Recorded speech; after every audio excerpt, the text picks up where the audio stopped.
ಈಶ್ವರಪ್ಪ ಕನಸಿಗೆ ಕಂಟಕವಾದ್ರ ಬಿಎಸ್ವೈ. ಪಕ್ಷ ಕಟ್ಟಿದ್ದ ಈಶ್ವರಪ್ಪ ಈಗ ಬೇಡವಾದ್ರೆ ಪಾಪ ಈಶ್ವರಪ್ಪನವರಿಗೆ ಇದೆಂತ ದುಸ್ಥಿತಿ. ಕೆಎಸ್ ಈಶ್ವರಪ್ಪ ರಾಜ್ಯ ಬಿಜೆಪಿಯ ಹಿಂದುತ್ವದ ಫೈರ್ ಬ್ರಾಂಡ್ ನಾಯಕ.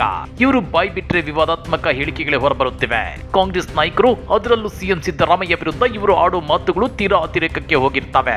ಹೀಗಾಗಿ ಸಿಎಂ ಸಿದ್ದರಾಮಯ್ಯ ಇವರ ಮಾತನ್ನ ಸೀರಿಯಸ್ ಆಗಿ ತಗೊಳ್ಳಲ್ಲ. ಆದ್ರೆ ಬಿಜೆಪಿ ನಾಯಕರು ಮಾತ್ರ ತುಂಬಾ ಸೀರಿಯಸ್ ಆಗಿ ತಗೊಂತಾರೆ. ಸದ್ಯ ರಾಜ್ಯ ಬಿಜೆಪಿಯಲ್ಲಿ ಈಶ್ವರಪ್ಪನವರನ್ನ ಕಂಪ್ಲೀಟ್ ಮೂಲೆ ಗುಂಪು ಮಾಡೋಕೆ ಭರ್ಜರಿ ಪ್ಲಾನ್ ರೆಡಿಯಾಗಿದೆ. ಆ ಮಾಸ್ಟರ್ ಪ್ಲಾನ್ ಹಿಂದಿರೋ ನಾಯಕ ಬಿಎಸ್ವೈ ಅನ್ನೋ ಮಾತುಗಳು ಕೇಳಿ ಬರ್ತಿವೆ. ಹಾಗಾದ್ರೆ ಬಿಎಸ್ವೈ ಜೊತೆ ಪಕ್ಷ ಕಟ್ಟಿ ಬೆಳೆಸಿದ ಈಶ್ವರಪ್ಪ ಈಗ ಬಿಜೆಪಿಗೆ ಬೇಡವಾದ್ರೆ ಏನಿದು ರಾಜ್ಯ ಬಿಜೆಪಿಯಲ್ಲಿನ ಇನ್ಸೈಡ್ ಕಹಾನಿ ಅಂದ್ರ ಅದನ್ನ ಡೀಟೇಲ್ ಆಗಿ ತೋರಿಸ್ತೀವಿ. ಆದ್ರೆ ಅದಕ್ಕಿಂತ ಮೊದಲು ಹಲೋ ಕನ್ನಡ ಯೂಟ್ಯೂಬ್ ಚಾನಲ್ ಅನ್ನ ಸಬ್ಸ್ಕ್ರೈಬ್ ಮಾಡ್ಕೊಳ್ಳಿ. ಹಾಗೇನೇ ಪಕ್ಕದಲ್ಲಿರೋ ಬೆಲ್ ಬಟನ್ ಅನ್ನು ಪ್ರೆಸ್ ಮಾಡಿ. ಕಳೆದ ವಿಧಾನಸಭಾ ಚುನಾವಣೆಯಲ್ಲಿ ಟಿಕೆಟ್ ಕೊಡಲ್ಲ ಅಂತೇಳಿ ಕೆಎಸ್ ಈಶ್ವರಪ್ಪನವರಿಗೆ ಬಿಜೆಪಿ ಹೈಕಮಾಂಡ್ ಬಿಗ್ ಶಾಕ್ ಕೊಟ್ಟಿತ್ತು. ಜೊತೆಗೆ ತಾವು ರಾಜಕೀಯ ನಿವೃತ್ತಿ ಘೋಷಿಸುವಂತೆಯೂ ಸೂಚಿಸಿತ್ತು. ಈ ವೇಳೆ ಈಶ್ವರಪ್ಪ ತಮ್ಮ ಮನಸ್ಸಿನಲ್ಲಿ ಹೈಕಮಾಂಡ್ಗೆ ಅದೆಷ್ಟು ಶಾಪ ಹಾಕಿದ್ರೋ ಏನೋ. ಆದ್ರೆ ಮಾಧ್ಯಮಗಳ ಮುಂದೆ ಮಾತ್ರ ಹೈಕಮಾಂಡ್ ಹೇಳಿದ ಕೂಡಲೇ ನಾನು ಚುನಾವಣಾ ರಾಜಕೀಯಕ್ಕೆ ನಿವೃತ್ತಿ ಘೋಷಿಸಿದ್ದೇನೆ ಅಂತೇಳಿ ಸ್ಟೇಟ್ಮೆಂಟ್ ಕೊಟ್ಟಿದ್ರು. ಇತ್ತ ಮೋದಿ ಕೂಡ ಖುದ್ದು ಈಶ್ವರಪ್ಪನವರಿಗೆ ವಿಡಿಯೋ ಕಾಲ್ ಮಾಡಿ ಮೆಚ್ಚುಗೆಯನ್ನ ವ್ಯಕ್ತಪಡಿಸಿದ್ರು. ಆದ್ರೆ ಈಶ್ವರಪ್ಪ ತಮ್ಮ ಚುನಾವಣಾ ರಾಜಕೀಯ ಭವಿಷ್ಯವನ್ನೇ ತ್ಯಾಗ ಮಾಡಿದ್ದೇಕೆ? ತಮ್ಮ ಪುತ್ರ ಕಾಂತೇಶ್ ರಾಜಕೀಯ ಭವಿಷ್ಯವನ್ನು ರೂಪಿಸಲು ತಾನೆ. ಆದ್ರೆ ಇವರ ಪುತ್ರ ಕಾಂತೇಶ್ ಅವರಿಗೆ ಕಳೆದ ವಿಧಾನಸಭಾ ಚುನಾವಣೆಯಲ್ಲೂ ಟಿಕೆಟ್ ಸಿಗಲಿಲ್ಲ. ಈ ಸಲ ಹಾವೇರಿ ಲೋಕಸಭಾ ಕ್ಷೇತ್ರದ ಟಿಕೆಟ್ ಕೂಡ ಸಿಗೋದು ಅನುಮಾನ ಎನ್ನಲಾಗುತ್ತಿದೆ. ನಿಮ್ಗೆ ಗೊತ್ತಿರಲಿ, 80ರ ದಶಕದಲ್ಲಿ ಬಿಜೆಪಿ ಪಕ್ಷ ಕರ್ನಾಟಕದಲ್ಲಿ ಅಂಬೆಗಾಲಿಡುತ್ತಿತ್ತು. ಆಗ್ಲೇ ಬಿಎಸ್ವೈ ಮತ್ತು ಈಶ್ವರಪ್ಪ ಜೋಡೆತ್ತುಗಳಂತೆ ಪಕ್ಷ ಕಟ್ಟಲು ನಿಂತಿದ್ರು. ಅದೆಷ್ಟೋ ಸಲ ಸ್ಕೂಟರ್ ನಲ್ಲಿ ಊರೂರಿಗೆ ಹೋಗಿ ಪಕ್ಷದ ಪರ ಪ್ರಚಾರ ನಡೆಸಿದ್ರು. ಆದ್ರೆ 2008ರಲ್ಲಿ ಮೊಟ್ಟ ಮೊದಲ ಸಲ ರಾಜ್ಯದಲ್ಲಿ ಬಿಜೆಪಿ ಅಧಿಕಾರಕ್ಕೆ ಬಂದಾಗ ರಾಜ್ಯ ರಾಜಕಾರಣ ಮತ್ತು ಶಿವಮೊಗ್ಗ ರಾಜಕಾರಣದಲ್ಲಿ ಪಕ್ಷದ ಮೇಲಿನ ಹಿಡಿತಕ್ಕಾಗಿ ಬಿಎಸ್ ಯಡಿಯೂರಪ್ಪ ಮತ್ತು ಕೆಎಸ್ ಈಶ್ವರಪ್ಪನವರ ಮಧ್ಯೆ ಬಹಿರಂಗ ಯುದ್ಧವೇ ನಡೆದು ಹೋಗಿತ್ತು. ಹೀಗಾಗಿನೇ ಬಿಎಸ್ವೈ ಸಿಎಂ ಆಗಿದ್ದಾಗ ಈಶ್ವರಪ್ಪ ಡಿಸಿಎಂ ಆಗಿದ್ರು. ಆದ್ರೆ ಬದಲಾದ ಕಾಲಘಟ್ಟದಲ್ಲಿ ಬಿಎಸ್ವೈ ಅವರಿಗೆ ಜಾತಿ ಬಲ ಕೈ ಹಿಡಿದ್ರೆ ಕೆಎಸ್ ಈಶ್ವರಪ್ಪನವರಿಗೆ ಜಾತಿ ಬಲ ಕೈ ಕೊಟ್ಟಿದೆ.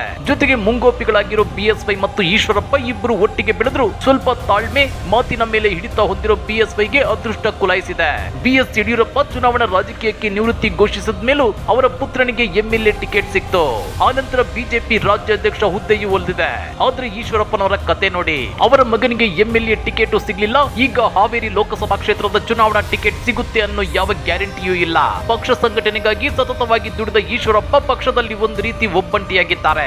ತಮ್ಮ ಮಗನಿಗೆ ಹಾವೇರಿಯಿಂದ ಸ್ಪರ್ಧಿಸಲು ಒಂದು ಅವಕಾಶ ಮಾಡಿಕೊಡಿ ಅಂತೇಳಿ ವರಿಷ್ಠರಿಗೆ ದುಂಬಾಲು ಬೀಳುವ ಸನ್ನಿವೇಶಕ್ಕೆ ಸಿಲುಕಿದ್ದಾರೆ. ತಮ್ಮ ಕಣ್ಣ ಮುಂದೆಯೇ ಬೆಳೆದ ಮತ್ತು ಈಗ ರಾಜ್ಯ ಬಿಜೆಪಿ ಘಟಕದ ಅಧ್ಯಕ್ಷರು ಬಿವೈ ವಿಜಯೇಂದ್ರ ಆಗಿದ್ದಾರೆ.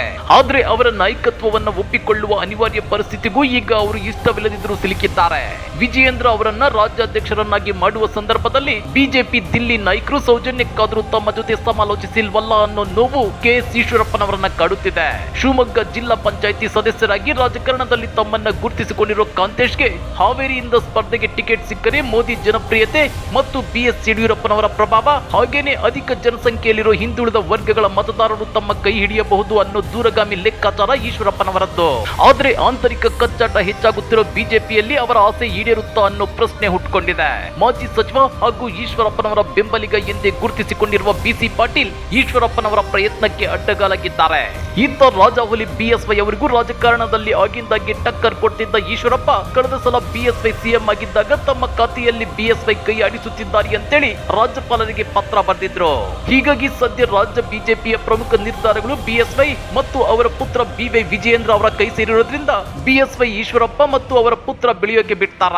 ಈಶ್ವರಪ್ಪನವರ ಪುತ್ರನನ್ನ ಬೆಳೆಯೋಕೆ ಬಿಟ್ರೆ ಮುಂದೊಂದು ದಿನ ವಿಜಯೇಂದ್ರ ಅವರ ರಾಜಕೀಯ ಭವಿಷ್ಯಕ್ಕೆ ಮುಳ್ಳಾಗಬಹುದು ಅನ್ನೋ ಮುಂದಾಲೋಚನೆ ಬಿಎಸ್ವೈ ಅವರಿಗಿದೆ. ಹೀಗಾಗಿ ಕೆಎಸ್ ಈಶ್ವರಪ್ಪ ಹೈಕಮಾಂಡ್ ಮುಂದೆ ಏನೇ ಬೇಡಿಕೆ ಇಟ್ರು ಈಶ್ವರಪ್ಪನವರ ಪುತ್ರನಿಗೆ ಲೋಕಸಭಾ ಟಿಕೆಟ್ ಸಿಗದಂತೆ ಬಿಎಸ್ವೈ ಮತ್ತು ಬಿವೈ ವಿಜಯೇಂದ್ರ ನೋಡಿಕೊಳ್ತಿದ್ದಾರೆ ಅನ್ನೋ ಮಾತುಗಳು ಕೇಳಿ ಬರ್ತಿವೆ. ಹಾಗಾದ್ರೆ ಅಧಿಕಾರದಲ್ಲಿದ್ದಾಗ ತೋರಿದ ಅಬ್ಬರ, ಆರ್ಭಟ ಮತ್ತು ಮಾತಿನ ಮೇಲೆ ಹಿಡಿತ ಇಲ್ಲದೆ ನಡೆಸಿದ ವಾಗ್ದಾಳಿಯೇ ಈಗ ಕೆಎಸ್ ಈಶ್ವರಪ್ಪನವರಿಗೆ ಶಾಪವಾಗಿ ಕಾಡುತ್ತಿದೆಯಾ? ಈ ಸಲದ ಹಾವೇರಿ ಲೋಕಸಭಾ ಚುನಾವಣಾ ಟಿಕೆಟ್ ಈಶ್ವರಪ್ಪನವರ ಪುತ್ರ ಕಾಂತೇಶ್ಗೆ ಸಿಕ್ಕಿಲ್ಲ ಅಂದ್ರೆ ರಾಜ್ಯ ರಾಜಕಾರಣದಲ್ಲಿ ಕೆಎಸ್ ಈಶ್ವರಪ್ಪನವರ ರಾಜಕೀಯ ಯುಗಾಂತ್ಯವಾದಂತೆಯೇ ಲೆಕ್ಕನ. ಕಮೆಂಟ್ ಮಾಡಿ, ವಿಡಿಯೋ ಲೈಕ್ ಮಾಡಿ, ಶೇರ್ ಮಾಡಿ. ಇಂಥ ಮತ್ತಷ್ಟು ರೋಚಕ ರಾಜಕೀಯ ಸುದ್ದಿಗಳನ್ನ ಮಿಸ್ ಮಾಡದೆ ನೋಡ್ಬೇಕು ಅಂದ್ರೆ ಹಲೋ ಕನ್ನಡ ಯೂಟ್ಯೂಬ್ ಚಾನಲ್ ಅನ್ನ ಸಬ್ಸ್ಕ್ರೈಬ್ ಮಾಡ್ಕೊಳ್ಳಿ.